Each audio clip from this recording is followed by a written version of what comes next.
What is up? Good evening, SEC After Dark. Got a great show lined up for you. The coaching carousel is in full swing. We got some small scrimmage called the SEC Championship game that you guys may have. Whatever, right? Well, we are SEC After Dark. We are on the Y'all's Conference Network. It's taken me a little bit to get used to saying that, but it is such a good sounding network. It's ever growing.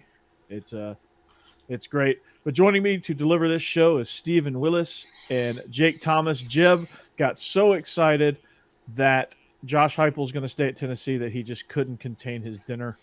In all seriousness, get well soon, Jeb. I think he has food poisoning, but that's neither here nor there. We wish you the best, Jeb. Wish you speedy recovery. But the three of us, it's going to be a three-man weave tonight. So, welcome. Matthew Perkins. Look at that. Welcome. Yeah. Wow. Matthew Perkins of Believe in Vandy and Believe in Badgers. You should check out his shows, too. And we got a Facebook user saying Roll Tide, whoever that might be. I guess it's a surprise. Roll Tide. Roll Tide. Yeah, so. RTR. Roll damn Tide. RT. Oh. RDR. I hate to do this. I have to do this, Paul. People are going to be pissed at me. So roll damn Tide. Georgia ain't played nobody, Paul. I'll hang up and listen. First time, long time, Paul. A little note about Matthew Perkins. He is him and the Hebrew Hammer himself, Matt Bernstein, are interviewing Chris Chambers on the Believe in Badgers podcast. Chris Chambers, formerly of the Miami Dolphins, and a Badger great. So they're doing big things over there at Believe in Badgers. So check that out after you check this out. I think that drops tomorrow anyway, so I don't think you can check it out anyway. So anyway, coaching carousel, right? We last left off Monday. We talked about some of the ones that happened that transpired over the weekend. We'll start with the most recent one that happened within this league. That would be Brian Kelly. Brian Kelly coming to LSU. I'll be honest with you. That was the one that came way out of left field for me. Didn't think he'd ever leave Notre Dame. Thought he had them. He actually has them in really good shape, knowing their limitations. But again, this one caught me by surprise because culturally, it's not a great fit. Coaching wise, other than Catholics everywhere, it is. Other than Catholics everywhere, this guy is going to probably spend too much trying to figure out what everybody's saying around him, trying to translate Raging Cajun. So. This man is going from touchdown Jesus to neck. Talk about culture shock. So, how do we rate this hire? I mean, football acumen-wise, it's a great hire for what he's done at Notre Dame with not significantly less talent, but like when you look at rosters like Ohio State, Michigan State, even USC, the Georgias of the world, the people on their schedule. Most of their opponents have better rosters because they don't have the limitations of recruiting, and he's been able to maintain a top 10 team year in and year out, making 2 playoff appearances and a national championship appearance. So I like the hire in that regard. I worry about the culture fit, and I worry that he's a little bit of a rolling stone when it comes to staying at different jobs. I think he's a good fit personally. I think he's going to win football games because he wins football games everywhere. Now, one thing right before we came on the air, it was like Tommy Rees is staying at Notre Dame and Marcus Freeman is getting hired as the head coach. So he's losing both of his coordinators. So what will LSU look like next year without those guys coming to town? And also, who would have thought that Marcus Freeman, as Luke Fickell's defensive coordinator, would get the Notre Dame job before Luke Fickell? That's kind of bizarre to me. Maybe there's some things behind the scenes where Luke Fickell didn't really want to leave Cincinnati. Again, he's a Cincinnati native, so maybe he wants to stay. I don't know. Yeah. Maybe he was asking too much money. Maybe Marcus Freeman is better coach than Luke Fickell. Maybe he thinks Ryan Day is going to go to the Bears after this season, and Ohio State's going to come open. Poor Justin Fields. Wait, no, that'd be a good thing for Justin Fields. It would Yeah, be. make that happen. Yeah. So yeah, Marcus Freeman. I think he's going to do really really well. He's going to recruit really well there. He's got a lot of energy, young guy. Really kind of like what he's doing and the defenses and things that he brings to the table and the acumen that he brings. I mean, he's a good coach and he deserves it. It's well deserved. But going back to our comment section, check out Believe in Vandy, where Ryan Seymour, former offensive lineman, NFL offensive lineman, and I go off on the mediocrity that is the Commodores. So if you really are a true Commodore fan, that's or just a fan of Matthew Perkins, you have to. Now is that mediocrity like compared for like Vanderbilt mediocrity? What would be mediocre for them? Because if it's talking about normal mediocrity, Vandy passed that long ago. They'd love to get to mediocrity. Yeah. Yeah, that's true. Because right now they're downright pitiful. But yeah. Also, sorry, Luke Matthew. Fickell, the only job he leaves. Hey, he's a Badger at heart, so he doesn't really care. So he said we would kill for 5 and 7. Fickell, yeah, I think Fickell is OSU or he's not going anywhere. Because I mean, let's face it, Cincinnati's going to the Big 12. So, yeah, that's what it is. So he's going to be a Power 5 coach in a really good situation. So he's going to hold out until Ryan Day, because Ryan Day's probably not going to stay forever. He's going to test the waters in the NFL. So that's what he's banking on, at least, I guess. So Detroit Lions will come open this year, so nobody wants that job, man. No. I do think there's a shot he could get the Bears job. Yeah, I do too. Because Nagy's pretty well toast at Chicago. Mm-hmm. Yeah, and he has that connection with Justin Fields. That's his best chance. Yep. So, which would actually probably be a good fit as far as quarterback head coach. Now, again, the whole college to pro thing is a different animal, because the way you coach a college kid and the way you coach a professional are light years apart. It is. I So was about to make a not Brian Ohio Kelly, State joke, but okay. There you go. Hey, you're full of jokes, man. Let's hear it. Mm-hmm. That's right. Get my French's mustard and a golf ball, and we go to Nayland and just party. There you go. Get some Titleist and throw some mustard. Yeah. So Brian Kelly. So all in all, Brian Kelly will do fine. Not sure he'll ever do great, but again, a lot of that's going to be because Ole Miss is going to be hell to deal with. Arkansas is going to be hell to deal with. Alabama's going to be hell to deal with. Auburn eventually will be hell to deal with. A&M. The West ain't going anywhere. Even Mississippi State. Yeah. The West ain't going anywhere. So, Texas A&M paid their coach $100 million, $100 million contract to finish 5th in the West. Yes. Just let that sink in for a second. Hold on. Just pause. Take a moment of silence. Let that marinate. Hold on. He does have a win against Alabama, though, so that's probably what got him that contract. And a loss against Coach O. Actually, several losses against Coach O. Yeah, that's incredible. Owned A&M. So he's got to find his next Kellen Mond is really what's going to happen. Or Jameis Winston just comes back for one more year somehow, and takes him to the promised land. I don't know, but they got to cure some quarterback issues, and they'll be fine. They're recruiting still really, really well, so it's obviously not affecting them too much. But maybe Brian Kelly can hire Ed Orgeron just to be his translator. That's not a bad idea. The problem is, why would any head coach hire Ed Orgeron? Because he does his best work as the interim. Yeah, that's true. And is there a better fit out there than Coach Orgeron going to Louisiana Lafayette? He's a literal raging Cajun.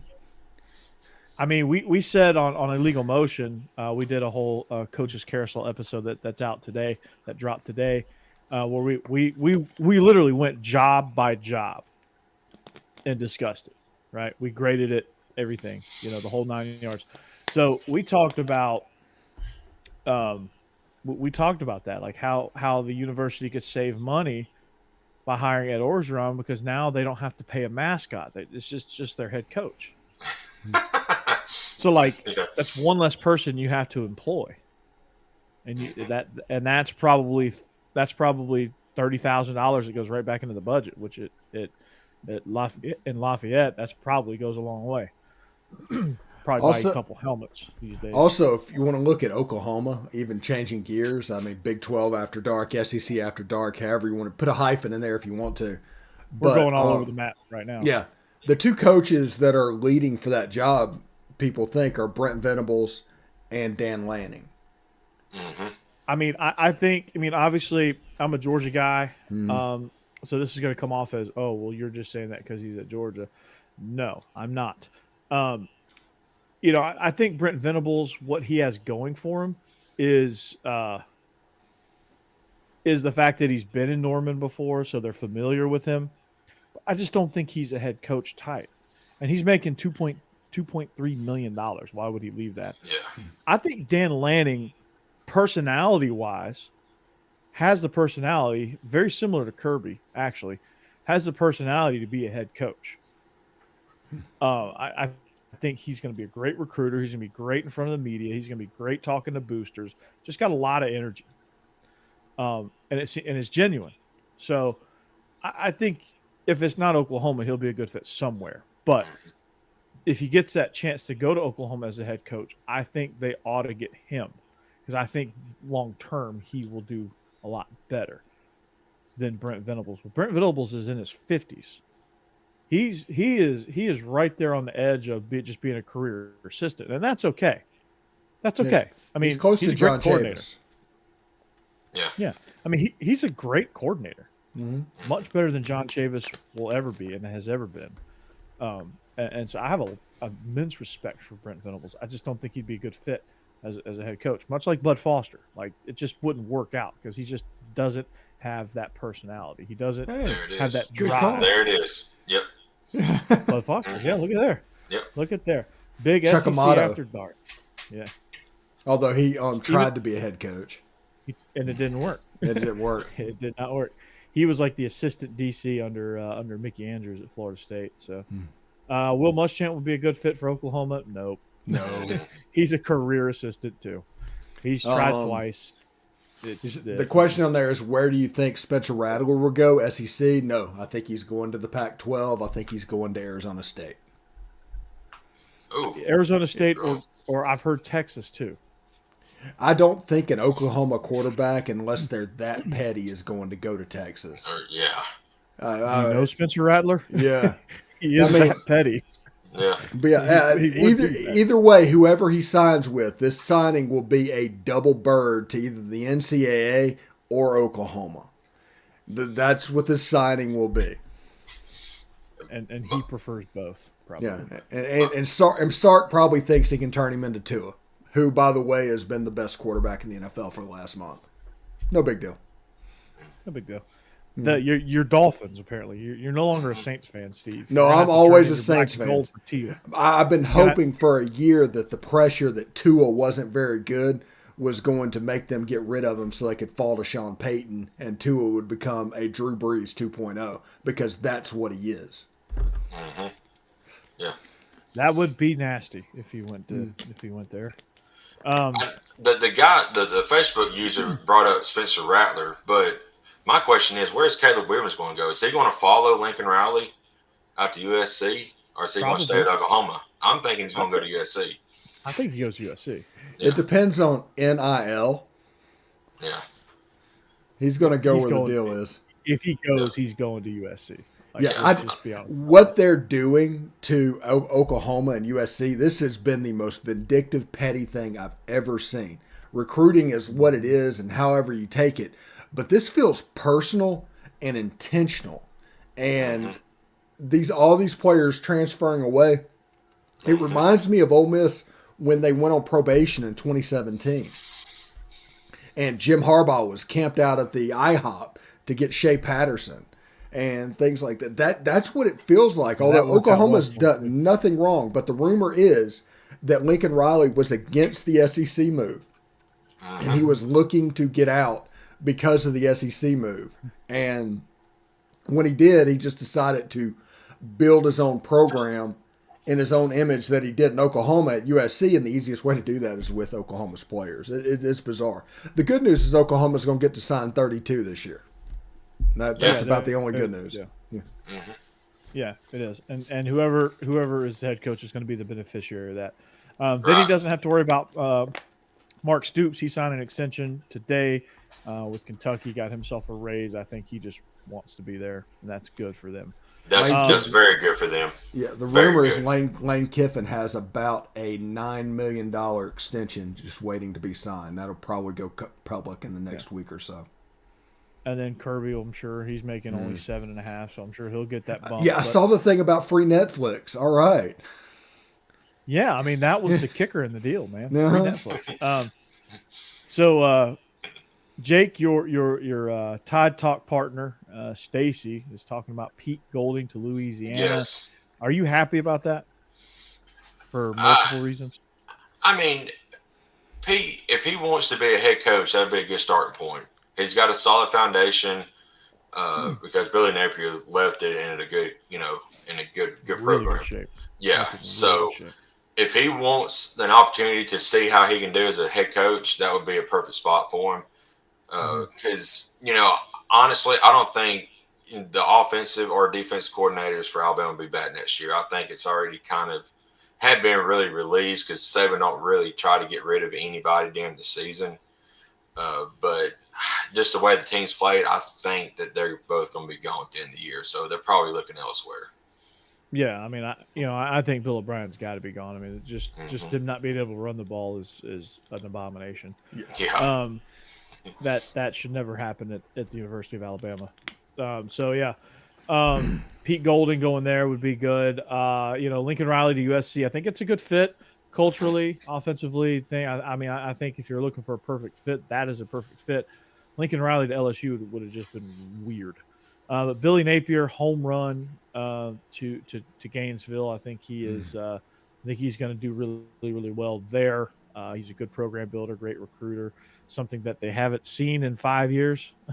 So I think he'll do really well, and he may even convince AR-15 to stay. So that'll be pretty nice. Yeah, John, Louisiana Lafayette. Welcome to Sunbelt After Dark. Yes. That's right. So the Sunbelt title game this week. I think no, just kidding. Who's even playing in it? Louisiana Lafayette and Appalachian State. I don't know why I know that. I just do. It's on Bet Online. It's a line. So I took a speaking of Bet Online, I took a 12-game parlay for $10. I'm going to win $2,500 if I get it. If I hit it. It's all the FBS games that had a money line. I just went down the line. I was like, I'm just going to get bold here and pick all money line, so I don't have to worry about spreads. Drop $10 on it. Let's see where we go. Any other coaching news that surprised you? Any other things that we're hearing about some of the openings? There's a rumor that Miami still could come open. It's going to. It has to. But it's all about them hiring their AD and let him proceed. But I think Miami is going to try to get Mario Cristobal. That'd be stupid if he left. And if he can't happen, there's going to be a bunch of turmoil. I think Ken Dorsey is like jockeying for the job at the moment. He's doing his own John Forcade stuff. And that doesn't make sense to everybody, I know. But John Forcade is a former Ole Miss quarterback, and anytime the Ole Miss job got open, he tried to get on staff, and he did unsuccessfully. Nice. So that's what I mean by that. Cake. That's kind of sad, but Ken Dorsey is a legend in Miami, so there's that. But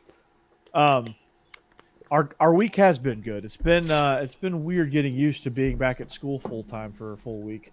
For me, I had that Thanksgiving break where I could just kind of relax and not have to hurry into school and deal with kids yelling at me and cussing at me and all that stuff when I tell them to just follow a simple rule of taking your hood down. So, well, that's going to do it for the coaching carousel for now. It's an ever-going thing, and things will we'll probably have this topic for weeks. But Jake, let's talk about this title game. All right, we have to first look back a week with the Iron Bowl. What was the good, the bad, and the ugly, and how's that going to affect this week's matchup? The good was the defense. Defensive line played its best game of the year. Um, Philadelphia Mathis has pretty much owned the defensive line, but we had some other guys like Byron Young step up and have a really good game.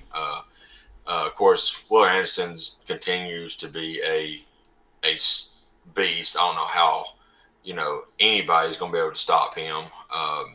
And Dallas Turner, opposite of him, has really come on the last couple of games. Secondary looked a little bit better than it has in recent weeks. Offensively, that offensive line, we got to get better at it. I mean, it's a struggle fest right now. We do have, I mean, there's talented guys there. I just don't know if it's coaching, if it's just not, gelling as a unit. I don't know what it is, but they've been struggling. And now with Brian Robinson, looking like he might not be 100% if he gets to play at all Saturday. We're down to Trey Sanders as the only, healthy / well, I don't know if he's really healthy, but he's the only scholarship running back we have on the squad if he, comes Saturday potentially. So, there's some struggles there. But I guess one of the positives on the offensive side was that last drive. Bryce was cool, calm, and collected still, and Ja'Cory Brooks looks like he finally showed up and might be that third option in that receiving corps. So there's some positives to take away. There's still a lot of negatives that has got to be rectified before Saturday. And of course, we still got Nick Saban, so it's kind of hard to go against him. But Georgia is looking very dominant, so it's going to be a dogfight. And man, it's going to be a fun game for sure, because I don't think either team's going to blow either one of them out.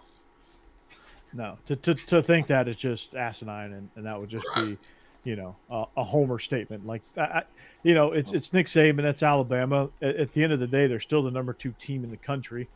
So there's that you have to contend with. But, I said this before. I think when you look at this Alabama team and how they match up, I think what goes in Georgia's favor, and probably the reason why they're favored by 6.5, is because the way they match up, the defensive line versus Alabama's offensive line, Mm-hmm. is a big mismatch, and it's not a talent thing; it's just an execution thing. Alabama's offensive line just isn't gelling. They're not coming off the ball. They're not creating run lanes like you're used to seeing with Alabama, and they just. I don't know if it's scheme wise, play calling, if they're just calling obvious runs and obvious rundowns, and vice versa with passing, and there's just something that's missing from your offense that if that one thing gets fixed, it could be pretty dangerous. The thing that Georgia has to do and has to be able to do to stop this offense and get pressure on Bryce Young and force him into mistakes is they cannot leave holes in the middle of the pocket. If they want to get sacks, if they want to be disruptive to Bryce Young, they have to collapse the pocket from the middle. And they have to create a situation to where he can't really bounce around, because if he can bounce around and climb in the pocket, it's over. Because he could either tuck it and go and push it for 15, 20, or he can launch it downfield to Mechie or Williams and get a big play there. So I just think that when you defensively, if they can just kind of keep a muddy pocket for Bryce Young to where he can't really see what's going on, he can't navigate, they get some shots on him, they get in his face, and maybe they even get a few sacks, and maybe they even cause a couple of interceptions. Because if they can get Alabama to make some big time errors and be not careless, but not protect the ball, this could turn into a game where you're sitting there and it's a 10-point lead that Alabama just can't catch throughout the course of the game. Defensively, for the Tide, as they match up with this Georgia offense, I think that Georgia offense is in a place right now to where they could do a lot of different things. They have the ability. Their intermediate passing game has been pretty good over the last few weeks, and a lot of it's because Stetson Bennett has grown in his pocket awareness and his pocket presence and his movement. And I think he's grown in that regard, and I think he's a little bit more confident. You can see it the way he throws the ball. Do I still think he's the guy? I don't know. At this point, yes, I hope he is. But at some point, are we going to need JT? Who knows at this point? But I don't really care who's the quarterback at Georgia. I just want them, whoever it is, we have a good game plan for them, and let's roll. Where I think we can, Alabama's secondary has just been touch and go sometimes, Jake. Yeah. To me, when I see them, they give up too many big plays for my liking, for what their talent level is. I know they lost a lot, but it just seems scheme-wise, they're just something's off. There's way more busted coverages than I've ever seen in the last 5 years from Alabama. Yeah, you're right. I can't explain it. And one of the issues that I've had with the secondary for the past several years is when they're on man-to-man coverage, they do not look for the ball in the air. They just look straight at the receiver, and that's it. And I mean, I just don't. I think that's how they coach them, because that's kind of what they do in the NFL.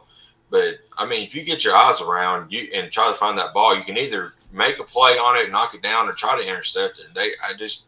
It's kind of funny because look what Trayvon Diggs did in the NFL.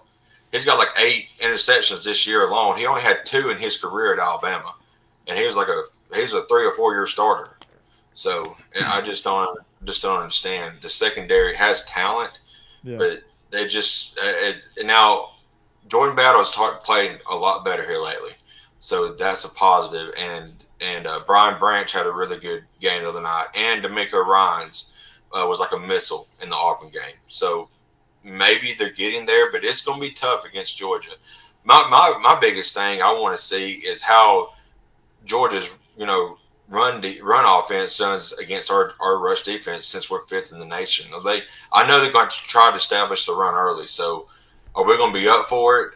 And if we do stop them, would Georgia rely on Stetson Bennett way too much, and that might cause them to get in a little trouble? I think Georgia's a lot more patient than most teams when it comes to that.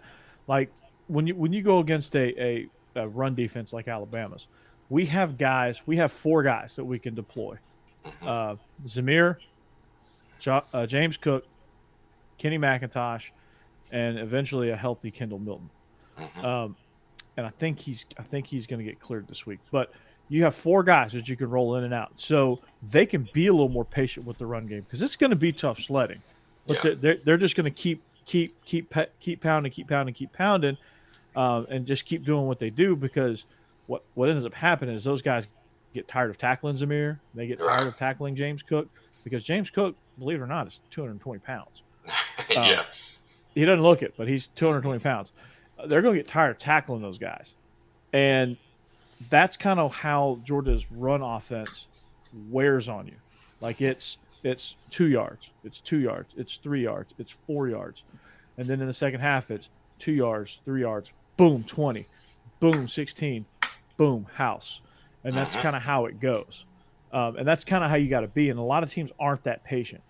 Right. So that's how I see that going. They're going to keep doing it. It's going to seem like insanity, but there is a plan behind that. You know what I would do? There is a plan. If I am Todd Monken calling the offense, or not Todd Monken, Bill O'Brien calling the offense for Alabama, I would go as fast as I could tempo from the very beginning. It doesn't matter if you're hitting a sledgehammer against the wall over and over. Eventually that wall is going to give a little bit. We know how much tempo affects Kirby Smart defenses. It's important with the lack of depth that Alabama has on the offensive line, because it's a situation you need to be able to score 21 points in this game. You need your defense to shut Georgia down to keep them at 10 or 14, but you probably need 21 points. And nobody has done it this season. And I want to see tempo. They probably won't do it. I think Bill O'Brien will mess up and try and play Georgia straight up. Yeah. They're going to try to play him straight up. And it's going to be a situation that Georgia wins this game 24-10. Yeah, I mean, I could see that. I think the first one to 21 will win. Um, with these defenses the way they are. So, I like to see how they're going to scheme against Will Anderson. I mean, you talk about a nightmare to defend. It's Will Anderson. I mean, outside of Jordan Davis and Kobe Dean, and I think Will Anderson is part of that trio of best players, best defensive players in the country. Throw in Aiden Hutchinson, and you got a pretty good defensive line right there. So, Yeah. and linebacking core, front seven people. I think those are 4 All-Americans right there. But I really, really, really like the way their defensive front gets after it. They can make a lot of big plays with sacks and things like that early. They can kind of disrupt Georgia's flow. I think and that it can be very interesting. So for anyone to say that they're comfortable with saying this is a win, it's a lie. They're lying to you. So you never get comfortable against Alabama saying it's a win. It doesn't matter how good you are. Yeah. Nick Saban as the underdog this week, they get sky high. They have that Auburn game to look back on. I mean, this is a really dangerous situation for Georgia, and if anybody on the field can affect a quarterback and affect Stetson Bennett, it's Will Anderson. I mean, if that guy works, Georgia's in a little bit of trouble. And I've been telling y'all for a month, the way you beat Georgia, and the only way you beat Georgia, is to hold them to 10 points and hope your offense can score 14. And Exactly. that's probably the game plan. And if you hold Georgia to 10 points, more than likely you're going to get opportunities. And a team like Alabama is not going to squander those opportunities like Clemson did. Like Clemson had those opportunities. Clemson had it nailed. They held Georgia to 10 points. But no offensive touchdowns. No. They couldn't piss a drop, man. Yeah. And on the only drive they really had, I think there's 2 pass interference calls on that, and they still only got a field goal out of it, I believe. I think that was when they got a field goal. So Exactly. So, yeah. but what Alabama's offensive line has to contend with is not only Jordan Davis, but Trayvon Walker as well, Devontae Wyatt, and then Nolan Smith on the edge. Those are some guys you also have to contend with in the pass rush. So that's going to be a little tough. That's going to be a little tricky. So Bryce Young has just got to find ways to move in the pocket for Alabama. If they can go tempo at all, that might be good. Georgia the same way. If Georgia goes tempo a little bit, that might disrupt some things for Alabama. Mm-hmm. So you just got to, they just got to turn on just got to watch these films and kind of see the opportunities Auburn had that they squandered. They got to see some opportunities that LSU had and they squandered, and understand that we are better than those 2 teams, and those are opportunities that if we can get those, that can give us the edge in the game. And Alabama's got to prevent that. So and just remember, Alabama has played the number 2 and the number 3 defensive lines in the SEC and struggled pretty mightily offensively with both of them. Now they've got the number 1 defensive line coming into town, and a blueprint that those guys established in the blitz game to affect Bryce Young. Mm-hmm. They did it with Hooker. Hooker and Bryce Young are very similar style-wise. Hooker's a little bit more physically mature. Bryce Young, you get Jordan Davis landed on you. That ain't gonna be fun. So they just got to affect him. They just got to, they've got to find a way to rattle him, get him looking at the rush. Florida did a good job of getting him to look at the rush, and that's kind of how they let them back in the game. Yep. Because Bryce Young was looking at the rush. Auburn did it too, and then they just randomly stopped blitzing him. Yeah, that was Auburn's biggest downfall. Yeah. If they blitz on that last drive, yeah, it's over because they over. were getting heat and he was looking at it. But once he was able to get comfortable, I guess that I was like a 4th and 7. He completed a pass to Billingsley, and that seemed to calm him down a little bit. And then he just started playing football, and you could actually see him calm and settle into that game. And at like 59 minutes into it, and just let him down the field. But that offensive line, and defensive line, the SEC is always going to be about the trenches. This game will be no different. Mm-hmm. Mm-hmm. Exactly, and I hope Georgia's offensive line, which struggles at times, does really well at other times. They're very much of a roller coaster. I hope they can hold up. I think Jamari Sawyer is firmly back in the lineup, so that'll be good for them. Um, Oh, real what? quick, Yeah, Alabama, whenever their backs are against the wall and in a big game like this, they are a physical team. So you'll be able to tell early on with them hitting and them coming off the ball against Georgia's players exactly how locked in this Alabama defense is and whether or not it's going to be a problem at all. If that first drive Georgia goes down and score, it's over. Steve, I got news for you. They're always physical, and Georgia's going to be physical too. I mean, this is going to Oh, be yeah. black and blue game. Yeah, this game is going to be fantastic. We've all been looking forward to this game all season long. Just this game in particular. And I mean, with everything that happened at Texas A&M and everything that happened against Auburn and even against Arkansas for some extent, that doesn't change the fact that Alabama's a 11-1 team going into Georgia. We all talk about Alabama like they're 10-2 or 10-3 or 9-3 is going on. No, Some people talk about them like they're 5-7. Some people talk about like they're 5-7. Like a lot of our fans talk like they're 5-7. I'm gonna be perfectly honest. There's an Alabama fan base, a segment of it that are just absolutely spoiled. Bad. They could not survive Ray Perkins. They could not survive Bill Curry. Nope. they would have lost their minds. Yeah, and Nick Saban's 70 years old. There's going to be a step back whenever he leaves. Yeah. Because there's no major step back. Yeah, there's nobody just to hand the ball to and keep it going because all the assistants are gone. There's no Nick 2015. Saban. Yeah. Nick Saban is one of a kind. There is although one like him. That video of Miss Terry greeting Nick Saban after the Auburn game was really, really cool to see him light up when he saw his wife. That was really cool. Yeah. Well, everybody down, that's true Alabama fans know she runs a program, not Nick. So, I mean, those are facts. Those are facts. I'm sure if you look at every SEC program, the wife of the head coach has run. I know Mary Beth has probably got a big hand in it. Mary Beth Smart. And Miss Terry is not Dan Mullen's wife, where she kisses on all the players either. So, that's good.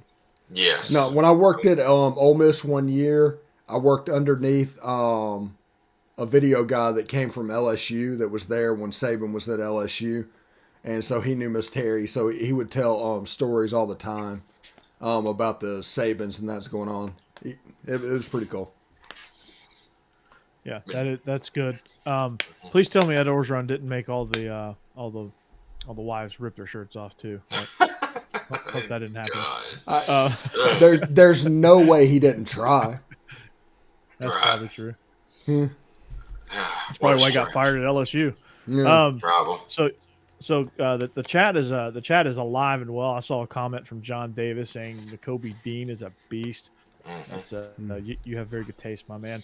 Lots of Alabama love. Go Dogs. Roll Tide from Cindy. That is my mom, by the way. So she's watching tonight. Hey, all right. Her fiance is a huge Georgia fan, and of course she says she's an Alabama fan, but she's really not. She's a Georgia fan now. But anyway, she's been converted. Yeah. And just so everybody can understand, in this game, I am rooting for Georgia, but I'm rooting for Georgia because I do not want to play Oklahoma State again in a bowl game. That is the only reason. State. Oklahoma State wins and they're in. Yeah, but not if Alabama wins too. I think they're still in. No. You think they're going to get in over Cincinnati? Cincinnati is in. I think the committee will bump Cincinnati. I think the committee will be crazy enough to bump Cincinnati. No, this is 2014 all over again when TCU and Baylor was number 5 and number 6. Yeah, but I do think Houston will give Cincinnati trouble this week. Yeah, so it could happen. That's why I picked it on the money line because I don't trust that 10-point spread. No. But yeah, so Facebook user saying for Alabama they have to come out and punch Georgia in the mouth. That's true for Georgia. They have to come out. Yeah. Whichever team comes out and punches the other one in the mouth first will get the upper hand. But it will be a 60-minute slugfest war where they're just trading punches and whoever's left standing. It's going to be Insert it's going to be cliches like here. a Hagler. Yeah. It's going to be like a Hagler Hearns boxing match. But, Wow. you know, You just went mid-'80s boxing match. yeah. Mm-hmm. See Marvelous if you guys Marvin in the chat can figure that one. Handler. Hagler. Marvelous Marvin Hagler. Yeah, see if you guys on the chat know what that one is. So you can pick up that reference. Here's Steven said that he's got his reasons why he wants Georgia to win, and of course I'm going to be a homer. I want Alabama to win, of course, but the reason I want Alabama to win is because it allows Alabama to get in. Georgia's still going to be in regardless, and they're probably going to beat both of their opponents and win and go in the national championship game. And how the media hates the SEC. So there's another big double bird to all the media pundits who hate the SEC if that happens again. That would be the silver lining, but obviously, I want the damn hardware and I want that Alabama monkey off our backs. Yeah. Oh, by the way, they basically agreed in principle today to expand the playoffs to 12 teams. There's a sticking point that they still want to negotiate. There's certain conferences that are demanding automatic bids for their winners. I bet you can't guess who those conferences are. They're not G5 conferences. They're P5 conferences. The Big Sky? Yeah. The SEC's like, no, just take the best 12. If there's 6 of us, so be it. Right. That's how it ought to be. Yeah. So And the Big the Ten, Pac-12 is Pac-12, like, ACC. we want to be in it. Yeah. Because this is the dirty little secret. If Michigan loses to Iowa, the Alliance has no teams in the playoff. Mm-hmm. That's awesome. Yeah. And that was a nice All-American Rejects punt reference right there, too. Dirty little secret. Oh, Yeah. okay. Yeah. I'll keep you my dirty little secret. Yep. Yeah. See, I'm bringing the heat with the references tonight. You're hip. You're being hip tonight. Exactly. One more I'm always word and hip. you'll What be you just talking about? another regret. Here we go. My dirty little secret. Habit of choking in big games. They ain't choked yet this year. No. So let's see. This is Well, the they most haven't mature Georgia yeah. team I've ever seen. They have not had a big game this year. Listen, Steve, they've had opportunities to choke. They would have choked us that first game. Yes, I mean, they would have. Yeah, the only points They've had Clemson opportunities. got was off of like 3 pass interference calls on one drive. Yeah. Yeah, And let's be honest. I mean, Arkansas came in top 10 ranked at the time. I mean, you can't overlook that. yeah, but I mean, Arkansas are they really had top piss 10 going team? down Well, their leg. You could see the piss running down their leg. That doesn't. Jefferson I mean, only it was threw like- it it was 13 like- times. Yeah, it was like three false start penalties to start the game. I mean, it was a Yeah. disaster. I mean, Yeah. I mean, Georgia won that game before they ever kicked it off. Yeah, they did. they did. But I don't they know. haven't 85 seen Bears. they haven't seen anything anywhere close to what they're going to Except see Sport Coast. Saturday. Right. That's my point. No. Okay. Well, yeah. Just say that. And Alabama's not going to fold. They're going to win it because they don't know any different. Mm-hmm. No, they don't. Yeah, and That's Georgia's the- going to that's go into why- the game. They thinking they're going to win it because they've Midway through earned the it. fourth quarter, win this game. Watch this. And lo and behold, I mean they tested me a few times, but they won it. Mike Bobo got fired for calling a toss sweep, Yeah. Yeah. Hey, and that is the truth. He just So- falls over. Yeah. That's karma for the kick six. There's also a little bit of a horse collar there, but they used Yeah. that to drag him out of bounds. Mm-hmm. Yeah. All that he could do there, exactly what he was taught, the recognition of what's going on in the game, it was top notch. It's what you would expect from Nick Saban team. They should Pull him not. out, I mean, Mike Bobo like it was should second not nature. got around the end and turn it upfield. He should have been working to the middle of the field. And as soon as he felt pressure of a defender, he should have just went down. Yeah. He should have just went. He's got to have some awareness, but again, it ultimately falls on the coach, and got to put him in a better situation than that. So, but we got some extra time, so let's talk some other title games. What Baylor? When I was watching that Bedlam game, I was trying to figure out can I figure out that Lincoln Riley's going to go somewhere because he's not really in this game, and B, Oklahoma. He is a dude. And Oklahoma State, their defense, anybody that runs high tempo against that team is going to have success against Oklahoma State's defense. Because they are so complete. Yeah, Todd Grantham knows a thing or two about that. Yeah, and Oklahoma had to go slow because of Caleb Williams, because he's a true freshman. They were only going to speed up next year and the year after that. But the Jim Knowles defense and the defensive line, that's all good. I'll slowed down in the last year or two. It gives them a little bit of room to grow within the conference. So Oklahoma State is becoming a dominant figure. And I think Oklahoma just again, what's the word I've used for them? Soft. They had an opportunity to bury Oklahoma State, and that's a rivalry game. Usually, Oklahoma can't wait to bury Oklahoma State. Right? And they do bury Oklahoma State, and they did. And they allowed them back in the game, and Oklahoma State said, "Okay, I will oblige." And then Oklahoma State. Quarter, whenever Oklahoma State is like, holy crap, we're better than they are.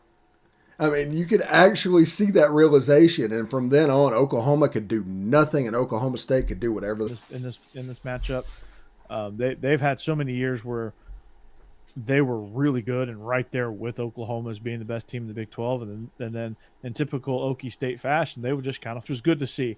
And I'm glad we get to see two completely different teams in the Big 12 title game. This is going to be a fun one. Dave Aranda has really 1.5-point favorites maybe with Bet Online. I'm going to look that up here as I ramble on. But and I think Jerry Bohan. Oddly, I'm rooting for Baylor.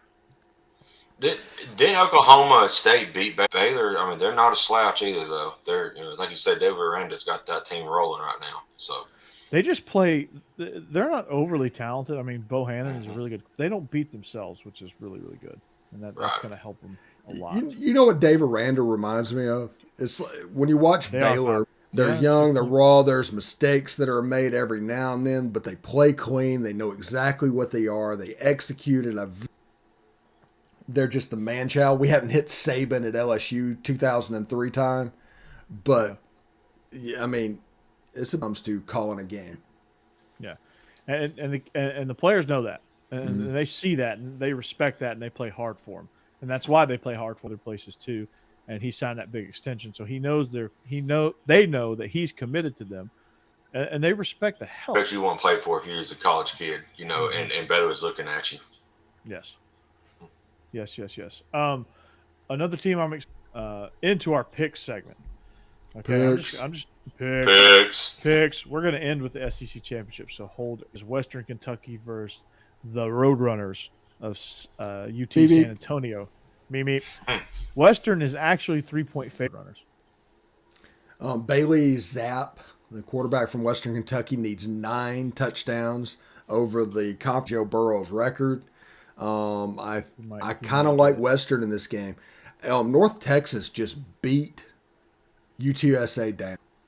North Texas just was on fire, and they were at home. Yeah. But I'm going to take Western Kentucky because, until UTSA has to prove to me that they've stopped the bleeding for me to believe that it's happened. Yep.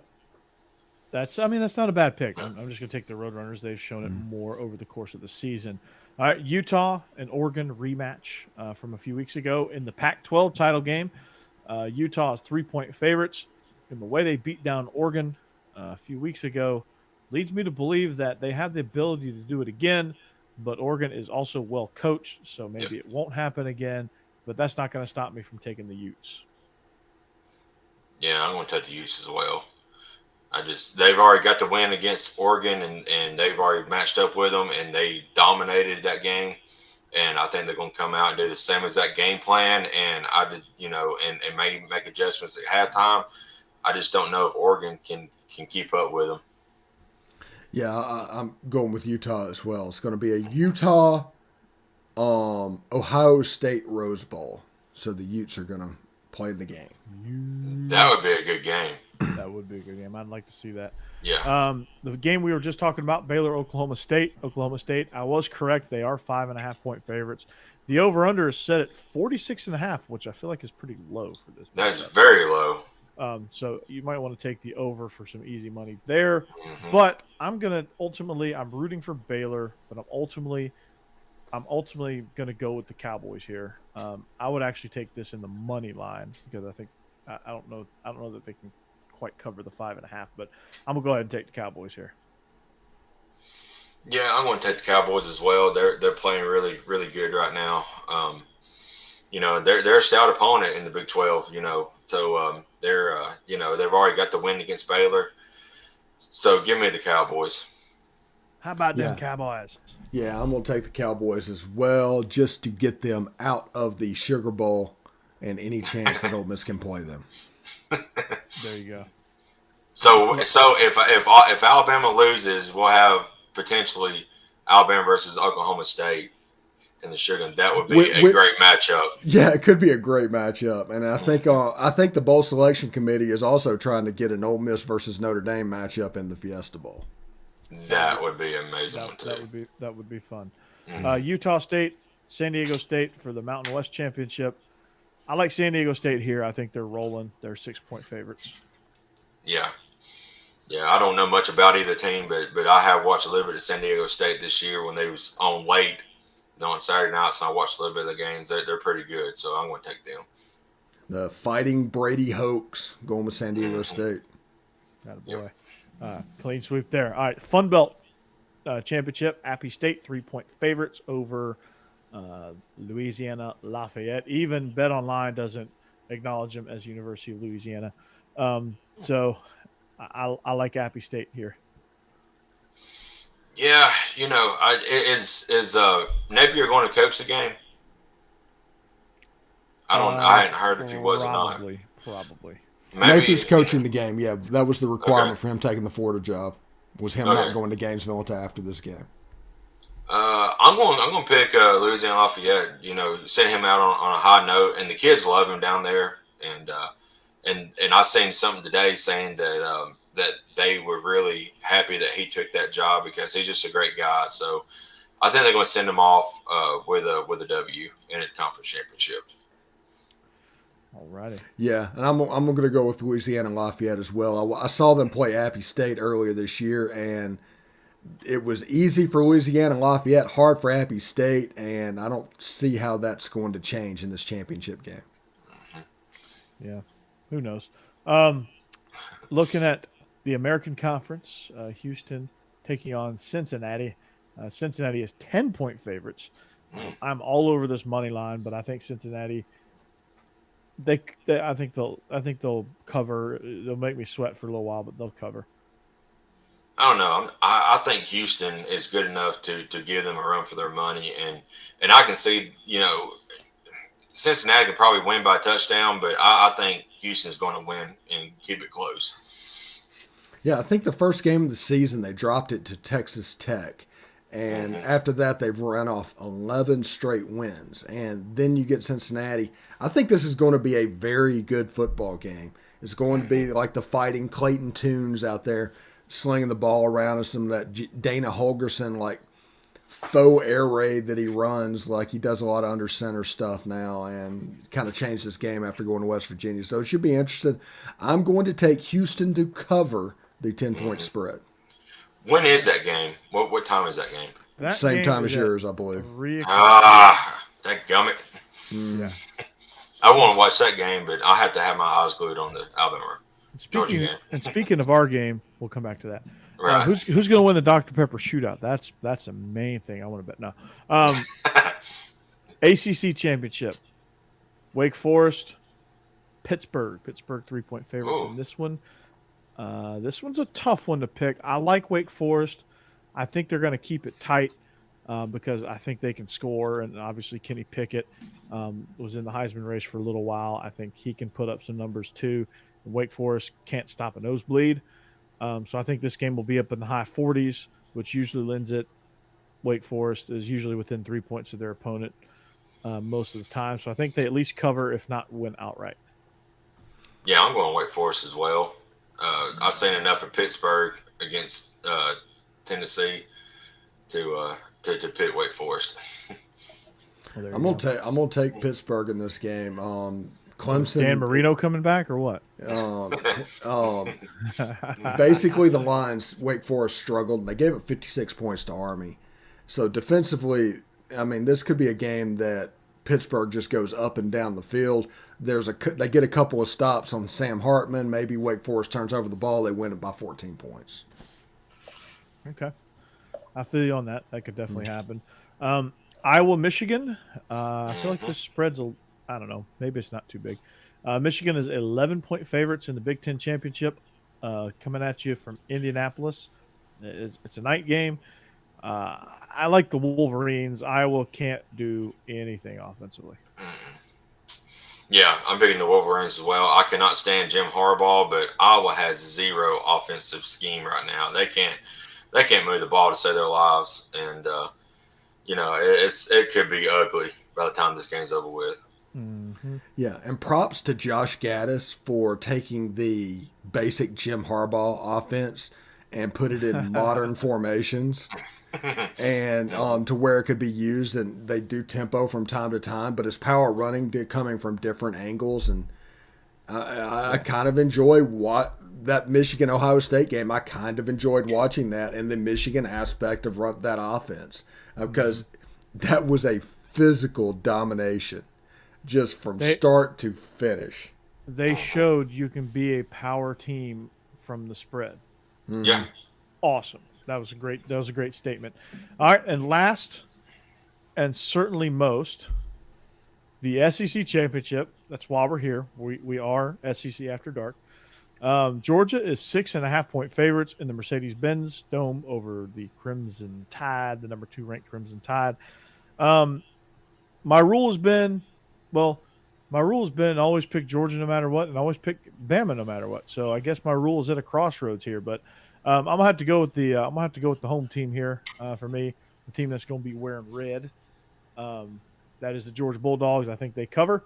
If they win, I think they cover. I think that's the only way they can win if they can somehow push about a 10-point lead and just kind of keep it there. I think that's going to be kind of what I can see that very easily happening because Bama is going to get one-dimensional in a hurry, and that's how I see it playing out. This is going to be a slugfest. I mean, it's going to be that right there the whole game. And, Alabama's going to have to play out of their minds offensively. I mean, we're going to have to get creative, and we have not been creative at all on offense this year. No, and not a chance.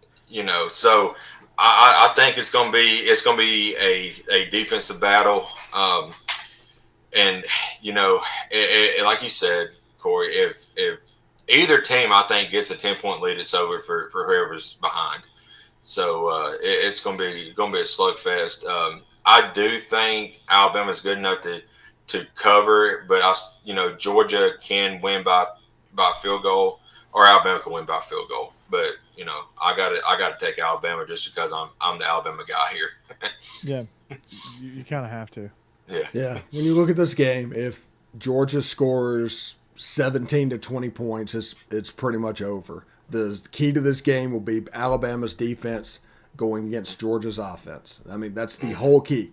Bryce Young, everything they're going to work offensively, they're going to do the best they can, but Georgia's just an elite defensive team. This is a game that I see 24 to 14, 21 to 10, somewhere in that range, and I'm going to take Georgia to win the game. And teach Jameson Williams how not to launch himself. Yeah, I bet he's not covering punts this week. No. Probably not. I wouldn't have him out there. He probably got fired because he targeted. Because it wasn't even close.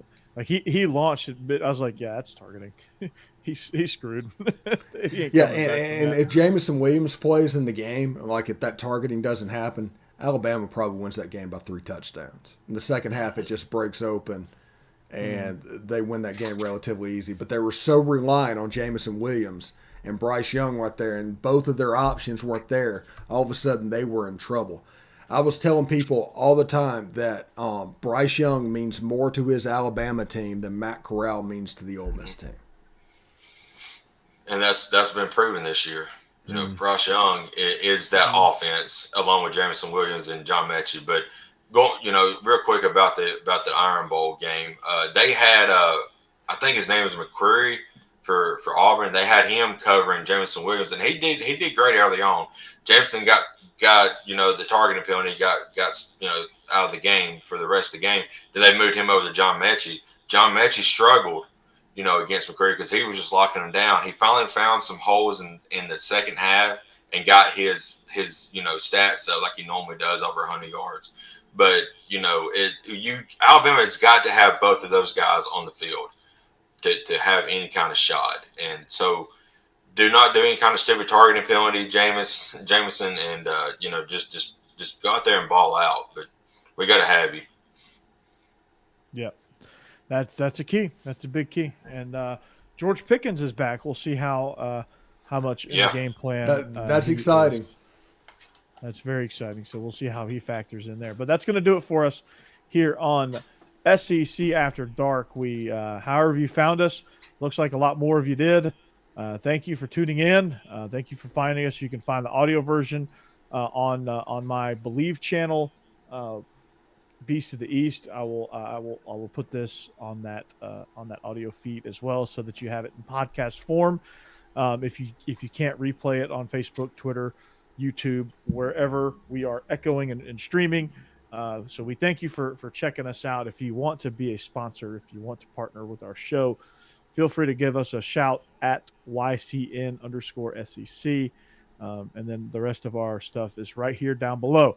So like us on Facebook, follow us on Twitter, follow us on Twitch. We are on Twitch.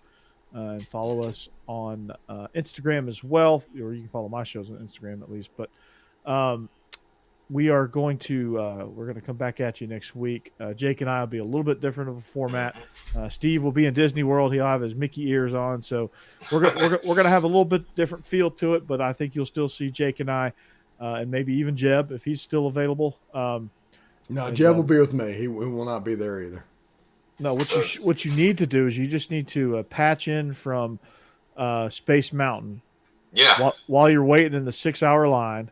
Mm-hmm. But you probably got the pass though, so you don't have to wait in those lines. But while you're on the ride, you need to tap in and be live on the show from the ride. I think that would be epic. Just don't drop your phone. Yeah, just don't do that. Yeah. Hey, y'all do that. Send me the link. I'll absolutely go live from the park if I'm in there. You know I'm going to send. You know I'm going to put the link in the Twitter feed. You already know. So.